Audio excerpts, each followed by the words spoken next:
युवाओं को रोजगार उपलब्ध कराने के उद्देश्य से समय-समय पर रोजगार मेले का आयोजन किया जाता है। इस साल का अंतिम रोजगार मेला पुराने कलेक्ट्रेट परिसर में आयोजित किया गया, जिसमें रोजगार एवं उद्योग व्यापार केंद्र के साथ-साथ रोजगार कार्यालय, आईटीआई और अन्य विभागों के सहयोग से रोजगार मेला आयोजित किया गया, जिसमें देश भर से करीब 26 कंपनियां इसमें योग्यता के अनुसार युवाओं को रोजगार उपलब्ध कराने के लिए पहुंची हैं। आदरणीय राकेश शर्मा जी, उद्योगपति आदरणीय प्रदीप मित्तल जी, मेरे मंडल के अध्यक्ष आदरणीय रामेश्वर जी, उपस्थित सभी भाइयों बहनों, इस शानदार आयोजन में हमारे साथ उपस्थित जिन्होंने सभी का समन्वय कंपनियों को यहां आमंत्रित किया है, जिले के बहुत ही योग्य अधिकारी आदरणीय परेख साहब, जिला पंचायत, उन्होंने पीएमएफएमई योजना का लाभ लेकर करोड़ों का उनका वार्षिक जो टर्नओवर है वो है। ये इसी के साथ मैं अपनी बात खत्म करूंगा और उम्मीद करता हूं कि आज का जो रोजगार मेला है वो बहुत ही सफल रहे और आने वाले नहीं जॉब क्रिएटर बने। अब बुलाने जा रहा हूं मैं कार्यक्रम को। सीखने के साथ साथ इंसेंटिव भी मिलता है आपको।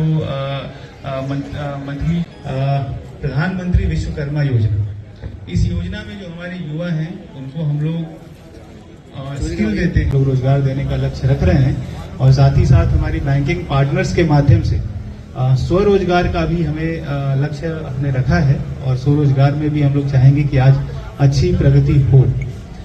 रोजगार मेला रखने का सिर्फ एक ही पर्पज है।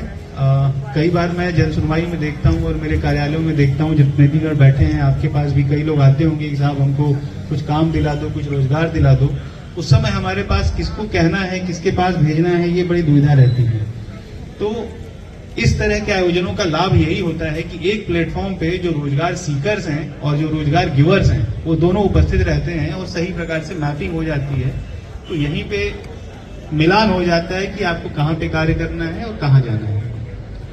जो हमारी कंपनियां हैं उनसे मेरा विशेष रूप से आग्रह है कि खासकर ऐसा पढ़ने सुनने में आता है कि एक बार जब हम ऑफर लेटर दे देते हैं उसके बाद ज्वाइनिंग में कई तरह की तकलीफें आती हैं। मैं आपसे आग्रह करूंगा और आशा करूंगा कि उस तरह की तकलीफें ना आए और एक बार हमने उनको जांच परख के जब ज्वाइनिंग लेटर दे दिया तो उनको कार्य करने का भी अवसर दें, जिससे कि इस तरह के रोजगार मेलों का मतलब बना रहे और गरिमा बनी रहे। हो गए, लोन के कर्जदार भी हो गए और रोजगार मतलब धंधा भी चौपट हो गया। पहले ऐसा होता था कि नहीं होता था।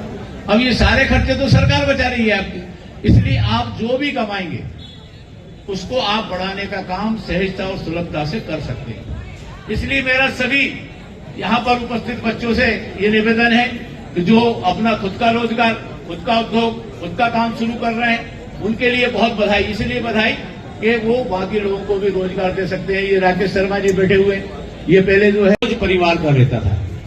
परिवार में अगर कोई बीमार हो जाए तो इलाज कराने की जिम्मेदारी, बच्चों का अगर जन्म ले लिया है तो उसके खर्चे की जिम्मेदारी, बच्चे अगर पढ़ने लिखने जा रहे हैं तो उसकी जिम्मेदारी, अगर घर में किसी प्रकार का दुख दर्द हो गया है तो उसकी जिम्मेदारी, अगर मकान बनाना है तो उसकी जिम्मेदारी, सास ससुर को तीर्थ दर्शन भेजना है तो उसकी जिम्मेदारी, घर में भोजन बनना है तो राशन लाने की जिम्मेदारी, ये सारी जिम्मेदारी बहनें उठाती थी कि नहीं उठाती थी बताओ। अब ये सारी जिम्मेदारी सरकार उठा रही।